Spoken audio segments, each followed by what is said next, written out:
Hello friends, welcome to history classes. My name is Manpreet Kaur और friends ये मेरा net exam से related history का officially YouTube का जो चैनल है और इस पे आज हम जो टॉपिक करेंगे ये चोल काल से चोल चालुक्य काल से जो रिलेटेड टॉपिक है जिसमें कि पल्लव ये दक्षिण भारत का इतिहास है उसके बारे में ये आपको जो टॉपिक है एमसीक्यू सीरीज है मल्टीपल चॉइस क्वेश्चन की ये सीरीज जो है हमारी चल रही है उसमें हम ये टॉपिक आज करेंगे। तो फ्रेंड्स मल्टीपल चॉइस क्वेश्चन की सीरीज को मैं आपको डिटेलिंग के साथ प्रोवाइड करवा रही हूँ, उनके साथ साथ जो क्वेश्चंस हैं उनके डिटेल भी आपको साथ साथ दे रही हूँ। तो होपफुली आपको लेसन्स अच्छे लग रहे होंगे और आपकी प्रिपरेशन भी अच्छी तरह से हो रही होगी। तो अगर फ्रेंड्स आप और भी ऐसे ही अच्छे अच्छे लेसन्स देखना चाहते हो तो प्लीज सब्सक्राइब माई चैनल और मेरे चैनल को फॉलो कर लेना, सब्सक्राइब कर लेना और बेल आइकन को प्रेस कर लेना ताकि आपको नोटिफिकेशन मिलता रहे टाइम पर और आपकी प्रिपरेशन भी ऐसे ही टाइम पर होती रहे। तो चलिए फ्रेंड्स स्टार्ट करते हैं आज के जो हमारे नेक्स्ट है। तो जैसे कि चोल चालुक्य और पल्लव काल से हमने जो टॉपिक स्टार्ट किए थे उसको आज आगे और कंटिन्यू करते हैं। तो जैसे कि दिया गया है कि किस चोल शासक की उपाधि जो थी वो पंडित चोल थी। पंडित चोल किसको कहा जाता था, किसकी थी ये उपाधि? तो पंडित चोल की जो उपाधि जैसे कि राजा प्रथम है, राजेंद्र प्रथम, राजा धीराज प्रथम जो कुलोत्तुंग प्रथम था तो वो था राजेंद्र प्रथम। तो पंडित चोल की उपाधि इसकी थी राजेंद्र प्रथम की। तो राजेंद्र प्रथम जो था ये चोल शासक राज प्रथम का पुत्र था और इसने 1015 से 1044 तक का जो शासन किया था। उपाधि क्या थी इसकी? गंगा कौंड चोलपुरम, वीर राजेंद्र, कडार कोंड और मुंडी कौंड चोल और पंडित चोल, पारकेशरी वर्मन और निरी निगरिली निगरिली चोल। ये तो ये कुछ उपाधियां थी जो उसके द्वारा धारण की गई थी। उसके साथ साथ वी ए स्मिथ ने भी इसे दक्षिण का नेपोलियन भी कहा है। किसके द्वारा? वी ए स्मिथ के द्वारा। तो ऐसे कई बार जो पूछ लेते हैं कि कौन सा राइट है किसके द्वारा किसको क्या बताया गया है, तो ये सब चीजें ध्यान में रखिएगा। ऐसे क्वेश्चंस मैचशीट में भी पूछे जा सकते हैं। आगे है निम्नलिखित राजाओं में से किसने खंबात में एक मस्जिद के जीर्णोद्धार के लिए अपने निजी कोष के लिए 1 लाख बलोत्रा का अनुदान दिया। बलोत्रा का अनुदान 1 लाख बलोत्रा का। भीम प्रथम था, जयसिंह सिद्धराज था, चामुंडा राय था, जो कुमारपाल था। तो इसमें जो हमारा राइट आंसर है वो है जयसिंह सिद्धराज के द्वारा खंबात में एक मस्जिद के जीर्णोद्धार के लिए निजी कोष में से 1 लाख बलोत्रा अनुदान में दिया गया था। तो जान लेते हैं कि मुस्लिम लेखक औफी के अनुसार खंबात के कुछ हिंदुओं ने एक मस्जिद को क्षतिग्रस्त किया था। और इस पर जयसिंह ने मस्जिद की मुरम्मत हेतु 1 लाख बलोत्रा जो मुद्रा जिसको कहते हैं, तो उस टाइम पर बलोत्रा कहते होंगे, तो वो अपने निजी कोष से अनुदान के रूप में दिया।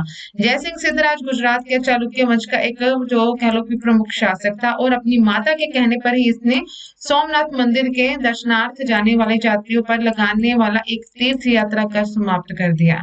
जैन लेखक तथा अन्य साक्ष्यों से ये पता चलता है कि इसने बर्बक नामक दुष्ट को मार कर बर्बक की जीर्णु तथा सिद्धराज की जो उपाधि थी ये इसको धारण किया था और इसने सिद्ध संवत क्या था? सिद्ध संवत भी चलाया था और धार्मिक रूप से ये एक सहिंस जो शासक वो था। कौन? जयसिंह सिद्धराज।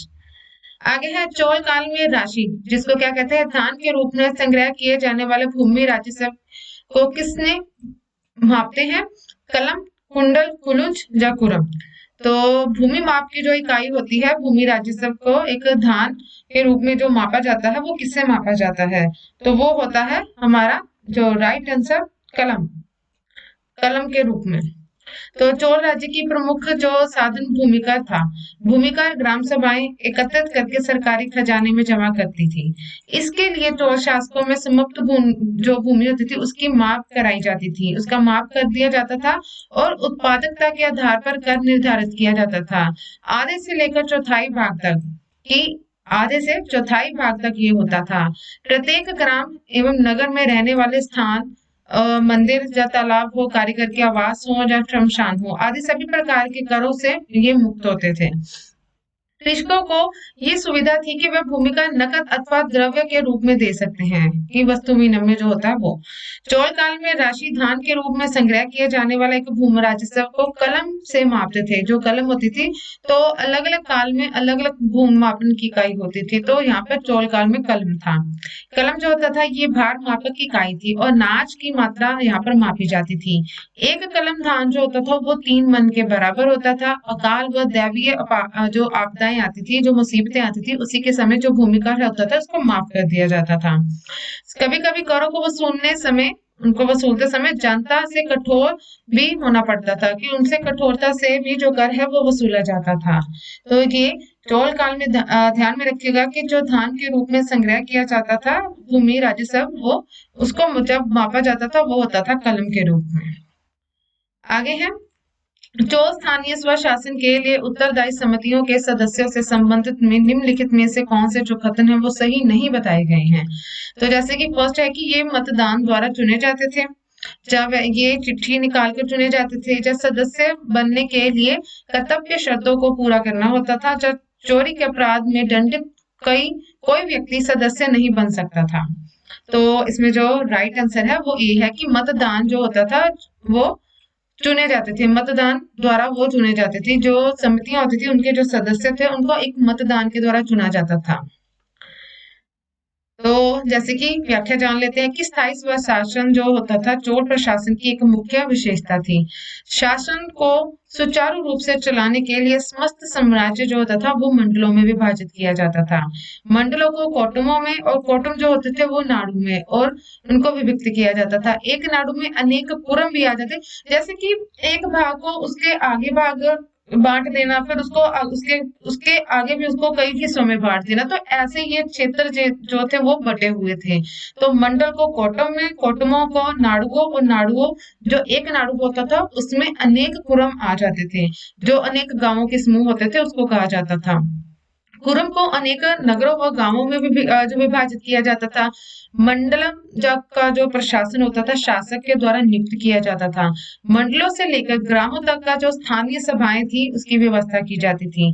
चोल शासन काल में ग्रामों में स्थानीय स्वशासन जो होता था सभाओं की व्यवस्था की गई थी। प्रशासन कार्यों को सुचारू रूप से चलाने के लिए कई समितियां होती थी, जैसे कि ग्राम की स्थायी समिति आ जाती थी, तड़ाक समिति होती थी, कृषि समिति थी, उपवन समिति, न्याय समिति आदि ये समितियां होती थी। तो सभी में जो काम होते थे वो बांटे जाते थे। वो अपने जो उस क्षेत्र का काम होता था वो समितियां अलग रूप से करती थी। तो जैसे कि ग्राम की जो स्थायी समिति होती थी वो ग्राम का देखती थी, कृषि के बारे में जो समिति थी वो कृषि का देखती थी, न्याय समिति न्याय को सुचारू रूप से चलाती थी। तो ये सब समितियां अपने अपने रूप से काम करती थी। ग्राम सभाओं के विभिन्न कार्य होते थे, जैसे कि तालाब, नहरों व कुओं आदि का प्रबंध करना, कर एकत्रित करना, मंदिरों की व्यवस्था करना, शिक्षा का प्रसार, चिकित्सा आदि की जो व्यवस्था वो करना। ग्राम सभाएं होती थी ये न्याय आदि का भी कार्य करती थी।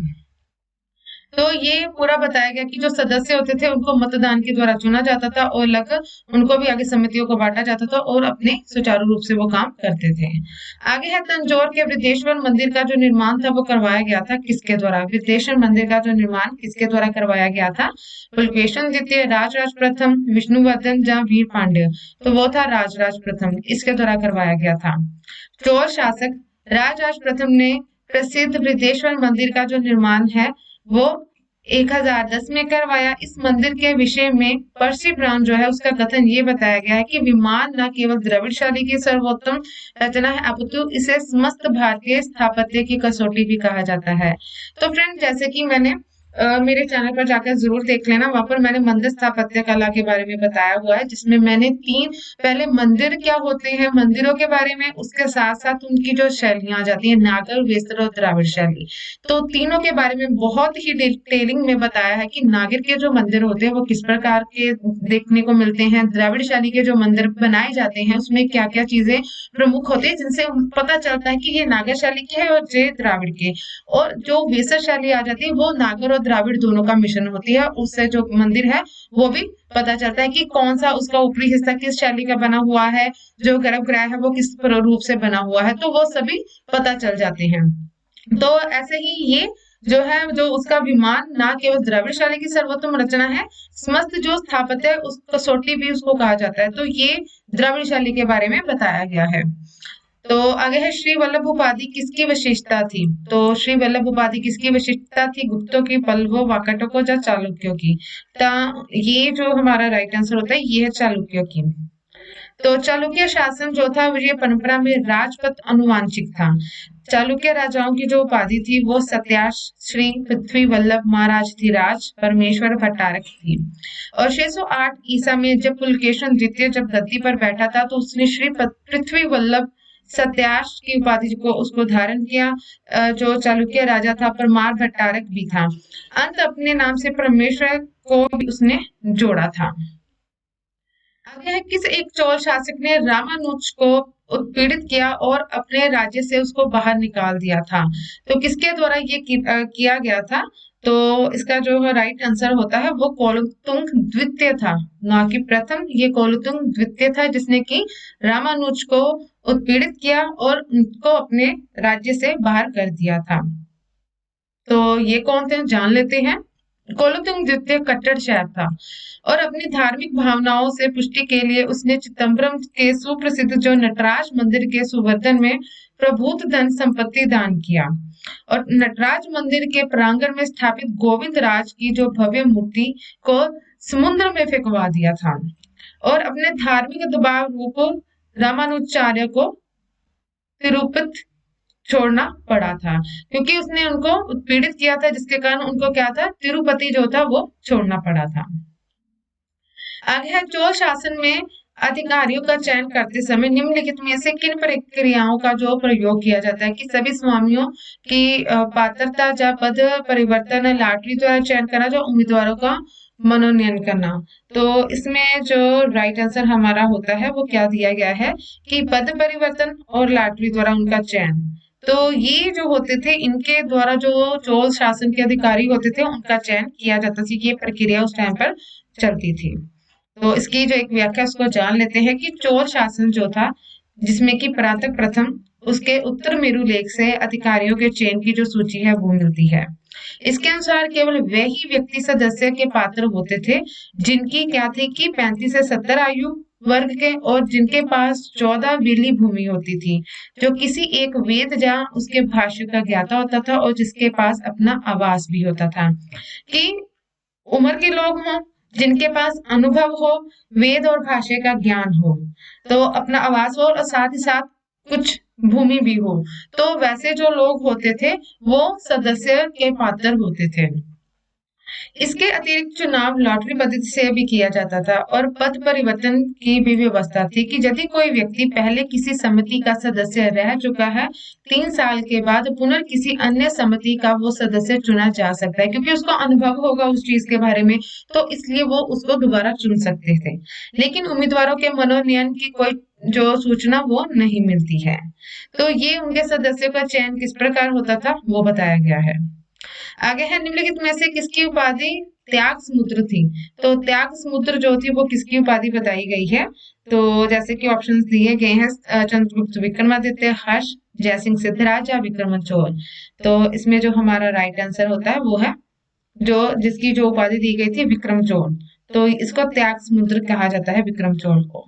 चोल शासक विक्रमचोल जो था उसने अलंक और त्याग समुद्र की जो उपाधियां वो धारण की थी। कोलोतुंग प्रथम का पुत्र और वेंकी के चोल अधिकार की पुनः स्थापना की। विक्रम चोल ने राज्य में नियमित प्रशासनिक दौरे भी आरंभ करवाए थे, उसने किए थे। वह कौन चोल नरेश था जिसके शासनकाल में तंजौर के वृद्धेश्वर मंदिर का निर्माण हुआ था? तो तंजौर का जो वृद्धेश्वर मंदिर था वो किसके द्वारा बनवाया गया था? तो वो बनवाया गया था राजराज प्रथम के द्वारा। तो चोल स्थापत्य का एक बेहतरीन उदाहरण वृद्धेश्वर मंदिर है जिसका जो निर्माण का श्रेय राजराज प्रथम को जाता है। इस मंदिर का जो निर्माण था वो 1000 ईसा के लगभग आसपास हुआ था। तो विशाल मंदिर है, किस प्रकार है, 180 फुट लंबा है। पिरामिड आकार का जो शिखर है वो 196 फुट ऊंचा है। मंदिर के 4 भाग हैं जो एक दूसरे से संबंधित एक ही दूरी पर बने हुए हैं। जैसे कि ये भाग आ जाते हैं जिसमें पहले आ जाता है नंदी मंडप आता है, फिर उसके अर्ध मंडप है, फिर मंडप आ जाता है और लास्ट में गर्भगृह होता है। सारा मंदिर एक चारदीवारी के भीतर बना हुआ है, साइड में चारदीवारी होगी। और मंदिर का सबसे महत्वपूर्ण अंग क्या होता है, उसका गर्भगृह, जहां पर शिखर होता है। तो गर्भगृह तथा उसका जो शिखर वहां पर दिखाई पड़ता है वो। पर्सी ब्राउन के शब्दों में तंजौर का जो वृद्धेश्वर मंदिर जो द्राविड़ शिल्प कला का एक सर्वोत्कृष्ट भारतीय वास्तुकला का उसकी कसौटी पर देखने को मिलता है कि ये सर्व जो द्रविड़ शैली का सबसे प्रमुख मंदिर जो है वो तंजौर का वृद्धेश्वर मंदिर कह सकते हैं। आगे है, किसके काल में गंगई कोंड चोलपुरम की जो चोल साम्राज्य के राजधानी बनी थी। तो किसके द्वारा ये गंगई चौंड कोलपुरम की जो राजधानी बनाई गई थी, तो वो कौन सा था। तो इसमें जो हमारा राइट आंसर है वो राजेंद्र प्रथम था। तो इसने इस उपाधि को भी धारण किया था और राजधानी बनाया था। तो राजेंद्र प्रथम ने बंगाल के पराजित राजाओं से गंगा जल के पूर्व कलशों से बड़े समादर के साथ सुप्रसिद्ध चोल गंगम नामक एक नव निर्मित तड़ाग तड़ाग जैसे कि तालाब जिसको कहते हैं उसमें एकत्रित करवाया। इस उपलक्ष्य में उसने गंगई कोंड चोल की उपाधि को भी धारण किया और गंगा जल से अभिक्त एक जल स्तंभ की भी उसको भी निर्मित करवाया। और उक्त गंगा जल पूर्ति तड़ाग के चुद्रिक अपनी जो नवीन राजधानी आ जाती है कौन सी थी, गंगई कोंड चोलपुरम, उसका विन्यास करवाया और तमिलनाडु प्रदेश के वर्तमान तिरुचनापल्ली जनपद में उसको अवस्थित भी करवाया। जो एक तड़ाग बनवाया गया था उसमें तो गंगा जल को उसके साथ भरा गया था। आगे आ जाता है, निम्नलिखित में से किस चोल शासक की उपाधि पंडित चोल की थी। जैसे कि हमने अभी ऊपर जाना है, तो पंडित चोल की जो उपाधि थी वो किसकी मानी गई है। तो ऑप्शन जैसे कि राइट क्या था, राजेंद्र प्रथम। तो राजा प्रथम था, पुत्र था, 1000 से 1544 तक शासन किया। और उपाधियां जैसे कि बताई गई है, गंगई कोंड चोलपुरम, वीर चंद्र, फिर कटार कोंड, मुंडी कोंड चोल, पंडित चोल, पारकेशरी वर्मन, नगरिली चोल। और वी एस स्मिथ ने इसको क्या था, दक्षिण का नेपोलियन। किस चोल शासक के विषय में कहा जाता है कि उसकी हत्या कुद्र भीड़ ने की थी। तो किसकी हत्या जो कुद्र भीड़ के द्वारा की गई थी, तो वो था आधिराजेंद्र। तो आधिराजेंद्र चोल वंश का मूल शाखा का अंतिम शासक जो है वो माना जाता है। वीरचंद्र ने सोमेश्वर के छोटे भाई विक्रमादित्य से अपनी पुत्री का विवाह कर उसे पश्चिम चालुक्य का उत्तराधिकारी बनाया तथा वेंगी के जो विजयादित्य जो 7वां था उसके उत्तराधिकारी नियुक्त भी करवाया, जबकि वेंगी का वास्तविक अधिकारी राजेंद्र जो द्वितीय था वो, और वेंगी के राजकुमार राजेंद्र द्वितीय ने अधिराजेंद्र के समय विद्रोह भी कर दिया। जनता ने भी इसका साथ दिया और अधिराज मारा गया। राजेंद्र द्वितीय ने वेंगी तथा चोल साम्राज्य पर कब्जा कर लिया और कोलोतुंग प्रथम के नाम से वहां पर क्या है, गद्दी पर बैठा था। आगे है, कौन चोलों के सिक्कों पर उत्कर्णीय नहीं है। मत्स्य, चीता, धनुष, हाथी। तो कौन जो चोलों के सिक्के पर उत्कर्णीय नहीं है, तो वो है हाथी। तो ये राइट आंसर है। चोल राजवंश के शासकों ने चांदी व सोने के जो सिक्के हैं उसका प्रचलन किया था। उनके द्वारा प्रचलित जो सिक्के थे उस पर मछली, धनुष तथा चीता के जो चिन्ह है वो अंकित किए गए हैं। 3 चिन्ह आ जाते हैं जो चोल, पांड्य और केरल राजाओं के राजकीय चिन्ह प्रतीत होते हैं। ये तीनों चिन्ह हैं।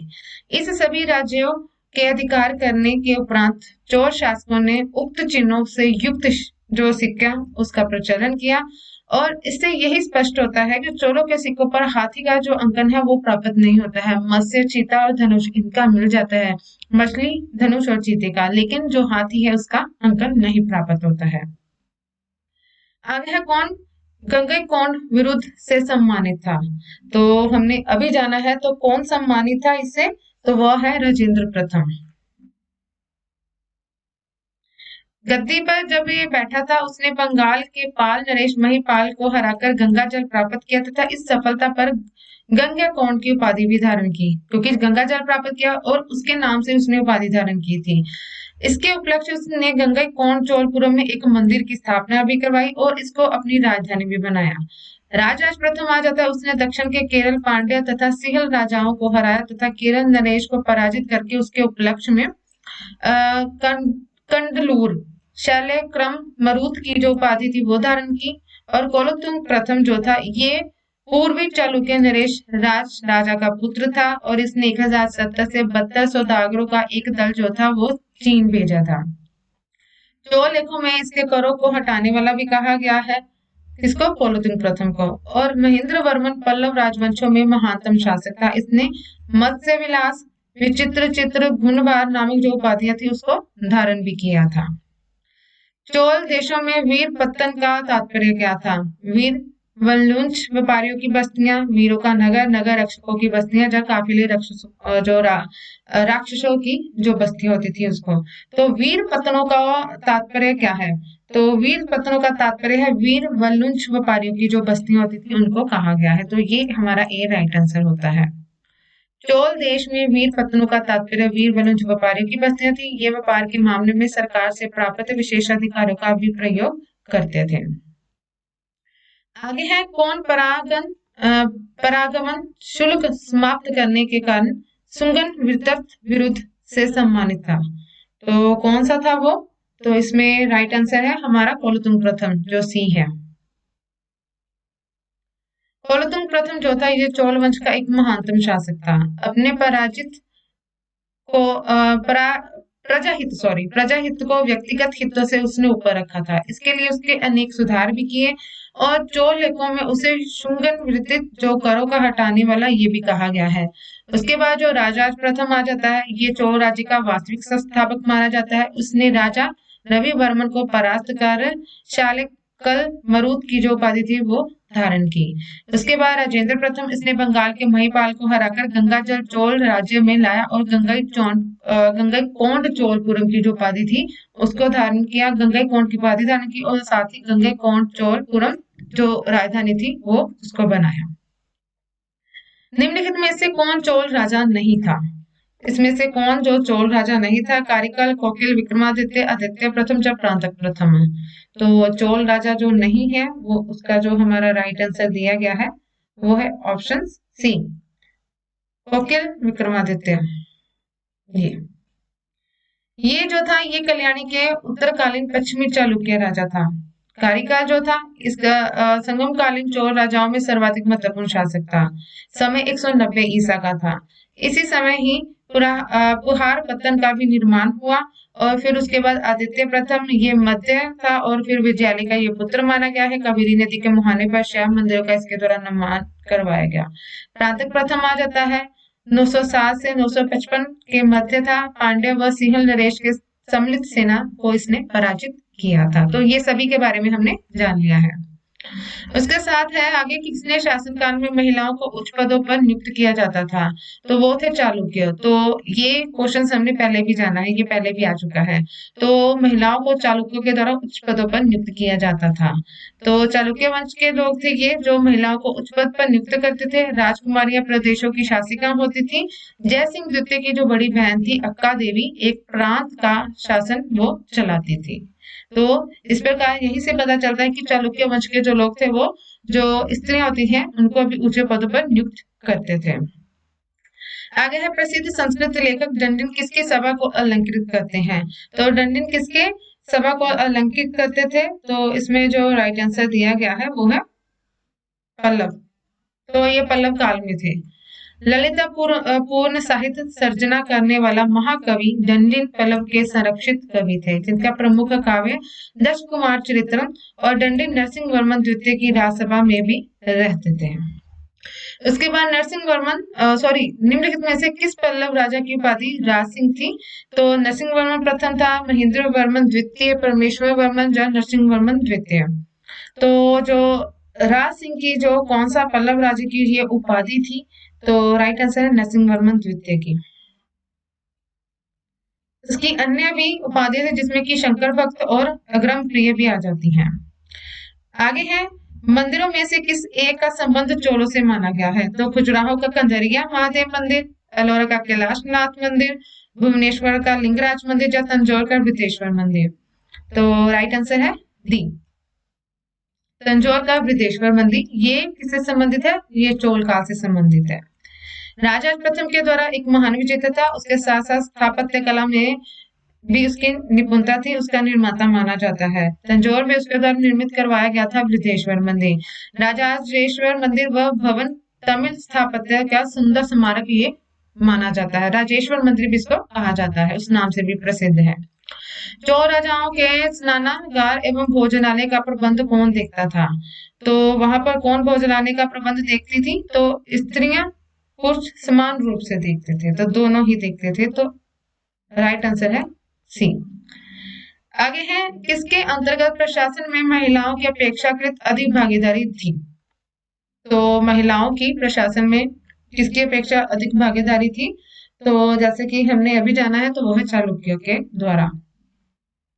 तो चालुक्य जो थे, उनके शासन काल में स्त्रियां जो थी गवर्नर पदाधिकारियों के नाम से उनको मिलते थे। स्त्रियों को अनेक गवर्नरों और पदाधिकारियों के नाम मिलते थे। चालुक्य वंश में एक महिला विजय भट्टारिका थी, जिसने 7वीं शताब्दी में शासन भी किया था। उसके बाद मैचिट आ जाते हैं। तो ये एक तरफ निर्माता है और दूसरी तरफ उनके जो स्मारक हैं वो बताए गए हैं। जैसे कि लोकमा देवी, ये इसका जो आंसर होगा वो कौन सा है? वो है पटकल का विरूपाक्ष मंदिर। नरसिंह वर्मन के द्वारा जो करवाया गया था निर्माण, वो कौन सा था? तो वो है द्रौपदी रथ मंदिर। राजराज, उसके द्वारा कौन सा था?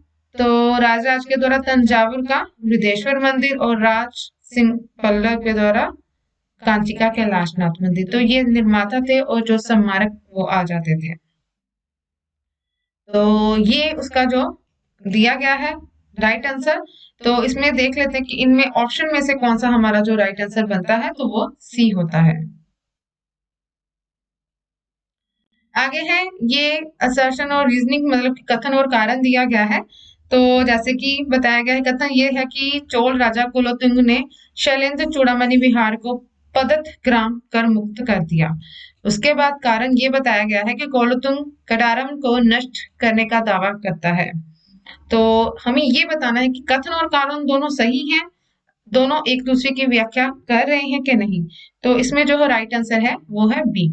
सही तो दोनों है, लेकिन जो एक दूसरे की व्याख्या नहीं करे, क्योंकि उसमें कोलोतुंग ने शैलेंद्र चूड़ामणि विहार को पतित ग्राम कर मुक्ति के बारे में बताया गया है, और इसमें कडारम को नष्ट करने का दावा किया गया। इसमें नष्ट किए जाने के बारे में, उसमें कर मुक्त करने के बारे में है। तो आंसर तो दोनों सही है, लेकिन एक दूसरे की व्याख्या नहीं कर रहे हैं, तो बी राइट आंसर है। तो जैसे कि चोल वंश के शासक थे, राजराज प्रथम के काल में श्री विजय साम्राज्य के शैलेंद्र वंशीय शासक विजय तुंग वर्मन ने नागपट्टम एक बौद्ध विहार का निर्माण करवाया और चूड़ामणि विहार के नाम से वो जाना जाता है। राजराज प्रथम के विहार के रखरखाव हेतु एक गांव भी दान में दिया गया था और कोलोतुंग प्रथम ने कर मुक्त उसको कर दिया। कोलोतुंग प्रथम जो था वो 1090 से जावा की राजधानी कडारम में अपना एक दूत मंडल उसके द्वारा भेजा गया था, और कोलोतुंग के एक लेख से ही कडारम को नष्ट करने का भी जो दावा है वो किया गया है। आगे है, तो थोड़ा सा मिसप्रिंट है। तो जैसे कि हाथी गुफा अभिलेख है किस शासक के द्वारा, उसके विषय में जो जानकारी है वो देता है। तो कौन है? खारवेल है, अशोक है, हर्षवर्धन या कनिष्क का? तो खारवेल का जो हाथी गुफा अभिलेख है वो है खारवेल का। तो जैसे कि मैंने भी बोल ही दिया है, तो खारवेल का हाथी गुफा अभिलेख है। तो कलिंग शासक खारवेल के विषय में जानकारी का प्रमुख स्रोत कौन सा है? हाथी गुफा अभिलेख। तो उल्लेखनीय है कि हाथी गुफा अभिलेख जो है वो ओडिशा राज्य के भुवनेश्वर में 4-5 मील दूर एक पहाड़ी पर ये स्थित है। तो उसके साथ बताया गया कि ये कहाँ पर है। आगे है, संगम ग्रंथ तोलकाप्पियम किस विषय पर आधारित है? तो तोलकाप्पियम जो है ये किस विषय पर आधारित है? तो सबसे इजी है, तो ये है व्याकरणिक ये ग्रंथ माना गया है। तो ये तोलकाप्पियम के द्वारा तोलकाप्पियम की जो रचना थी वो की गई थी। तो ये जो संगम काल की जो दूसरा संगम हुआ था, तो उसमें इसकी जो कह लो कि इसकी रचना की गई थी, तो उसमें ये प्राप्त जो ग्रंथ है व्याकरणिक प्राप्त ये ग्रंथ है। आगे है, प्रारंभिक तमिल साहित्य में निम्नलिखित में से कौन से महाकाव्य थे? तो कौन कौन से जो महाकाव्य आ जाते हैं तमिल साहित्य से रिलेटेड जो है, पहला आ जाता है कि तोलकाप्पियम और तिरुक्कल्लूर, अहननारू, पुरनारू, पदितुपरु और मुद्रिक कांची और शिल्पाधिकारम और मणिमकैले है। तो इसमें जो हमारा राइट आंसर दिया गया है वो है डी। जो तमिल साहित्य से रिलेटेड एक महाकाव्य है, तो शिल्पाधिकारम और मणिमखैले है। तो ये तो जान लेते हैं, प्रारंभिक तमिल साहित्य में शिल्पाधिकारम एवं मणिमखैले दो महाकाव्य हैं, जिसकी पहली रचना इलिंगो आदिगल और जो दूसरा था वो सीतले सतनार के द्वारा की गई है। तो जो सीतले सतनार था, ये इसको ओडिसी तमिल का ओडिसी कहा जाता है, तो ये तमिल का इलियड इसको कहते हैं। तो ये इलियड के नाम से प्रचलित है, और सीतले सतनार जो है ये ओडिसी के रूप में ये प्रचलित है। आगे जाता है, संगम साहित्य में निम्नलिखित वंशों में से किस एक का उल्लेख नहीं मिलता है। तो किसका जो उल्लेख नहीं मिलता है, चोल चेर पांड्य थे, और जहाँ पल्लव भी थे तो इसमें जो है डी पल्लव नहीं थे। तो तीनों का उल्लेख मिलता है चोल चेर और पांड्य के बारे में। पांड्य के द्वारा तीनों संगम थे वो करवाए गए थे। चोल जो थे ये शक्तिशाली थे, और चेरों के बारे में सर्वाधिक जो वर्णन है वो मिलता है संगम साहित्य में। आगे में ऐतिहासिक युग से प्रारंभ में दक्षिण भारत का क्रमबद्ध इतिहास जिस साहित्य से ज्ञात होता है वो संगम साहित्य आ जाता है। पहले का कोई महत्वपूर्ण ऐतिहासिक ग्रंथ इसमें दक्षिण भारत से प्राप्त नहीं हुआ है। संगम का क्या अर्थ होता है, गोष्ठी, जहाँ तमिल कवि एक विद्वान जहाँ पर एकत्रित होते हैं, जहाँ गोष्ठियां करते हैं, जो कवि होते हैं, तो उनका जो संगम होता है उसको संगम साहित्य वो उससे रिलेट है। परंपरा के अनुसार अति प्राचीन समय में जो पांड्य राजाओं के संरक्षण में कुल 3 संगम आयोजित करवाए गए थे। संकलित साहित्य को ही संगम साहित्य कहा जाता है, और चोल चेर पांड्य राजवंशों के संदर्भ में ये जानकारी प्राप्त होती है। पातु किस राजाओं की स्तुति परिक कविताओं का संग्रह है। तो ये किसके बारे में है, कौन से चेरों के बारे में, पांड्य, चोल, जहाँ तोड़ेमान के बारे में है। तो किनके बारे में ये है, तो इसका राइट आंसर है चेरों के बारे में। तो पदिरु पतु इत थोके के 8 कवियों की ये एक कविताओं में से एक है। 8 कविताओं में ये चेर राजाओं की स्तुति परिक कविताओं का एक संग्रह है। पदिरुपतु में 10 कविताएं, जिसमें कि 8 चेर राजाओं की जो प्रशस्ति है वो है। आगे है, तमिल ग्रंथों में से किसे लघु वेद की जो संज्ञा है वो दी गई है। लघु वेद की संज्ञा किसको दी गई है, तो इसमें जो हमारा राइट आंसर होता है वो कौन सा है, लघु वेद कौन सा है, कुरुल। तमिल भाषा में रचित कुरुल को लघु वेद की संज्ञा दी गई है। संत जो थे तिरुवल्लुवर थे। ग्रंथ में कुल 133 अध्याय और 1330 कविताएं इसकी मिलती हैं। शिल्पाधिकारम के लेखक कौन थे, तो इलिंगो आदिगल, जिसके जैसे कि हमने अभी जाना है वो। तो ये संगम साहित्य का महत्वपूर्ण महाकाव्य माना जाता है। महान चोल नरेश कारिकाल का ये पौत्र इलिंगो आदिगल था, और यथार्थवादी ग्रंथ है। पुहार व कावेरी पत्तनम के एक धनाड़ धनाड़ जो व्यापारी है उसके पुत्र कोवलन और उसकी सुंदर व अभागी पत्नी कणगी से संबंधित बहुत दुखद व मार्मिक कथा का वर्णन है। तो कणगी जो है इसका जो प्रमुख विषय किससे रिलेट करता है, कंगी से संबंधित है, कणगी से। आगे है, निम्नलिखित में से कौन ग्रंथ भारतीय व्यापारियों द्वारा कटार द्वीप के कठिन समुद्र यात्रा का वर्णन करता है। पेरिप्लस ऑफ द इरेथियन सी, जो समराइज कहा, वेवरू जातक, या मिलिंदा पाहो। तो इसमें जो हमारा राइट आंसर होता है वो है समराइज कहा। तो भारतीय व्यापारियों द्वारा कटवा द्वीप की कठिन समुद्री यात्रा का जो वर्णन समराइज कहा नामक ग्रंथों में किया गया है। उसके बाद आ जाता है नेक्स्ट, ये मैचिट है। तो मैचिट को जानते हैं, तो मैचिट के जो जैसे कि तिरुकल्लूर है, ये किसके द्वारा जो रचा गया है, तो तिरुकल्लूर जो है इसकी जो रचना की गई है वो है तिरुवल्लूर के द्वारा। शिल्पाधिकारम जो है वो इलिंगो आदिगल का है। मणिमखैले वो किसका है, जो सीते सतनार का, और तोल्कापियर का। तो राइट आंसर हमारा होता है ए, जैसे कि 4, फर्स्ट 2 और 3। तो इसके बारे में थोड़ा सा जान लेते हैं, इनकी जो व्याख्या दी गई है। तो संगम ग्रंथ तिरुकल्लूर की रचना तिरुवल्लुवर ने की थी। संगम कालीन महाकाव्य शिल्पाधिकारम की जो रचना इलिंगो आदिगल के द्वारा, और ये चेर शासक था, शेनगुट्टवन का छोटा भाई था, और इसके भय से घर बार छोड़कर सन्यासी हो गया था। मणिमखैले की जो रचना मदुरा के एक नज व्यापारी जो था उसने सीतले सतनार ने की थी, ये एक बौद्ध था। और तोल्कापियम की जो रचना तोल्कापियर ने की थी, ये प्राचीन तमिल साहित्य का प्राचीनतम ग्रंथ था। सूत्रशाली में की गई थी इसकी रचना और व्याकरण के साथ साथ ये काव्य शास्त्र की एक उच्च कोटि पर ग्रंथ है। उच्च कोटि का ये ग्रंथ माना गया। प्रबुद्ध 3 खंडों में ये विभक्त है। आगे है तृतीय संगम हुआ था कहाँ पर? तो तृतीय संगम जो कहाँ पर किया गया? आर्किमेडु, मदुरई, एर्नाकुलम या तूतिकोरिन। तो इसका जो हमारा राइट आंसर दिया गया है वो कहाँ पर हुआ था? तो वो सी, मदुरई में हुआ था। तो आगे है तोंडी एक समृद्ध पत्तन था। तोंडी किसका एक समृद्ध पत्तन है? तो वो है चेरो का। किसका है? चेरो का। तो जान लेते हैं इसके बारे में कि पश्चिम तट पर स्थित टोंडी जो है ये एक बंदरगाह के रूप में जो चेरो के राज्य में स्थित था। पेरिप्लस ऑफ द इरेथियन सी नामक जो ग्रंथ से ज्ञात होता है कि इस बंदरगाह के द्वारा ही भारत और रोम के बीच में जो थे व्यापारिक संबंध थे। और कावेरी पत्तनम या पुहार चोलों की प्रसिद्ध बंदरगाह है, सॉरी थी उस टाइम पर। तो फ्रेंड्स यही थे आज के कुछ टॉपिक जिसमें हमने चोल, चालुक्य, पांड्य उनके बारे में जाना, फिर चेर, चोल, पांड्य, पल्लव इन सभी के बारे में जो है मैं आपको टॉपिक प्रोवाइड करवा रही हूँ।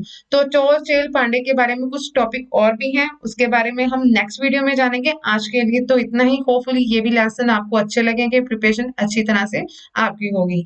तो देखिएगा, कमेंट कर जरूर बताइएगा, लाइक भी कीजिएगा, फ्रेंड के साथ शेयर करना मत भूलिएगा और उसके पहले चैनल को प्लीज सब्सक्राइब जरूर कर लेना। और ऐसे ही वीडियो देखते रहिए और वीडियो देखने के लिए आप सभी का थैंक यू।